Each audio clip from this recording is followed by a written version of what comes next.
علیکم و رحمت الله و برکاته. مهمانای خانه خدا و عاشقان مدرسه محمدی صلی الله علیه و سلم، پیش از آغاز صحبت اولا برای یکایک شما و خصوصا برای مادرای عزیز و خواهرای اسلامی، برای آنکه از راههای دور و نزدیک برای آمدن این مدرسه محمدی قدم رنج فرمودید، از پروردگار اجر جزیل و ثواب بزرگ خواهانم و عاجزانه دعا میکنم خدایا قدمهای زده شما را و خراجاتی که در آمدن این مسجد کرده پروردگار اجر جزیل و ثواب بزرگ در عوض آن به شما عطا فرماید و شما را از جمله طالب علمها و سامعها که رسول اکرم و ابو دردار رضی الله تعالی عنه بشارت دادیان از همون طایفه گرداند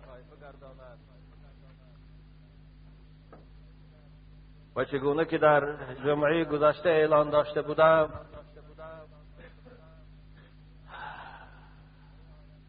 که جمعه آینده اگر خدا به من مهلت دهد صحبت خدا پیرامون جواب گفتن سوالهای شما که خیلی هم زیاد جمع شدن صرف می نمایم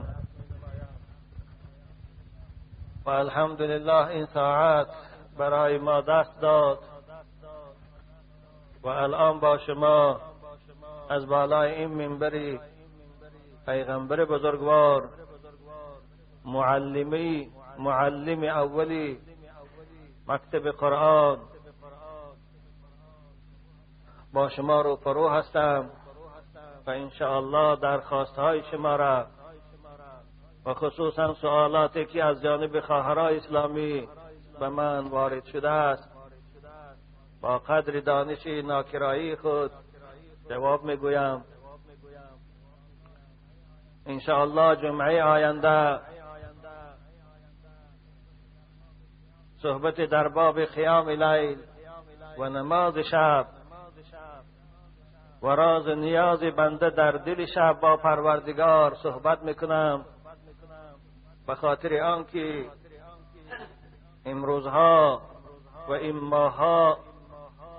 ماهای کوتاهی شبهاست و لحظه های است و روزهای است که بنده های مومن اکثر وقت از سبب خستگی از نماز تهجد و از نماز بامداد عقب میمونند. بنابر همچون یک پند و همچون یک تذکر میخواهم فضیلت قیام لیل و فضیلت شب خیزی را با شما عزیزان از نگاه قرآن و سنت بیان کنم، به امید آنکه شاید بعد از شنیدن این صحبت شما از بحر خواب شیرین خود گذرید و برای نماز بامداد لااقل در مسجد خواندن کوشش کنید.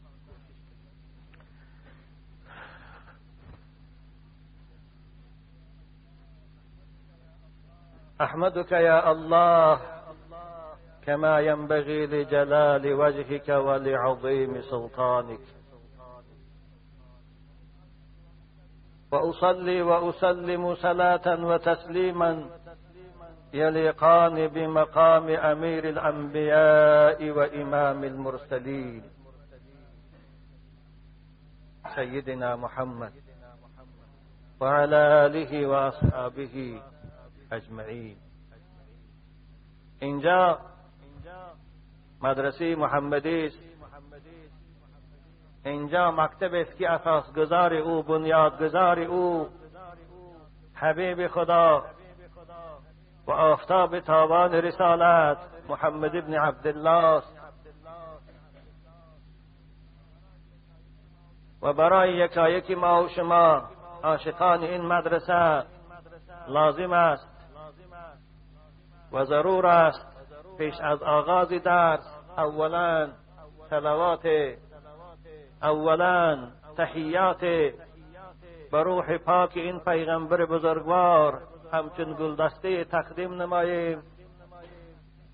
و آن صلات و تحیات این است که من بگویم و شما هم با من پیرو باشید. گویید اللهم صل علی محمد و علی آل محمد. خدایا از بوی خوش و فارم صلوات و درودهای ما روضه مبارک پیغمبرت را خوشبو و معطر گردان. اللهم ذكرنا ما نسينا وعلمنا ما جهلنا وارزقنا تلاوة كتابك الكريم آناء الليل وأطراف النهار. پروردگارا آن چیزهایی که ما آموخته بودیم و الان فراموش شده است از فضل خود خدایا آن را از نو به یاد ما انداز. خدایا آن چیزی که ما درباره و علم نداریم دانستن او را، آموختن او را خدایا برای ما میسر گردان. پروردگارا برای ما بندگانت و خصوصا اهل علم و طالب علمها محبت قرآن و محبت خواندن قرآن در دلها ما پیدا گردان. خدایا زبان ما را همیشه به خواندن آیاتی این کلامی بزرگت گویا گردان. پروردگارا جوانای ما را و فرزندهای ما را برای از خود کردن علم، چه علم دین و چه علم دنیا، همت نصیب گردان. خدایا فرزندان ما را همت و محبت علم در دلهای اونها پیدا گردان که مانند که گذشتگان اونها علم دین از خود کردند و شماری زیاد کتابهای در باب فقه و دیگر تفسیر تالیف کردند، امروز فرزندان مسلمان خدایا همتی بیدار عطا کن که علم دنیایی را از خود کنند و تا عالم اسلام از ذلت و خاری در نزد کافرها خلاص کنند. جوانای خوب، شرمندگی که امروز بالای عالم اسلام است که هر مؤمنی حقیقی از خجالت اشک میریزد. خوانید، علم زمانوی را از خود کنید، علم کامپیوتر را از خود کنید، کیمیک شوید، فیزیک شوید، مهندس شوید. نگذارد که اسلام در نزد دشمنای خدا خار و ذلیل باشد. پدرای عزیز، فرزندایی که شما دارید کدامش استعدادناک است، کدامش ذهن خوب دارد، برای باسواس کردن آن، برای خواندن آن چقدر خراجات لازم شود صرف کنید، اونها را خوانانید تا اینکه آینده برای ملت، برای خلق، برای دولت تاجیکستان و برای اسلام خدمت کنند. باور کنید جوانای خوب، هلاک امت اسلام در جهل است. خدا رحمت کند پادشاههای قدیمه، خدا رحمت کند علماها و مفسرهای قدیمه، مانند شماری زیاده که در علم فقه کتاب تالیف کردند. اگر اونها در علم شیمی و فیزیک و بیولوژی اینقدر تالیف میکردند درباره و مشغول میشدند، امروز عالم اسلام دستنگر یک مش یهودی ها نمیشود. بنابر علم دین دنیا نیست، علم دنیا هم علم خدا هست. والله فیزیک ها و خیمیک هایی که برای اسلام خدمت میکنن برابر مفسرها در پیشگاه خدا قدر و مرتبه دارند وقتی که نمازشان خوانند. جوانای خوب، خوانید، این علم میراث شماست، این علم میراث پیغمبر شما هست. پروردگار اولین بار پیغمبر ما را خواندن امر کرد، نه یهودی ها را، نه اروپایی ها را. اما امروز ما دستگیری اونها هستیم.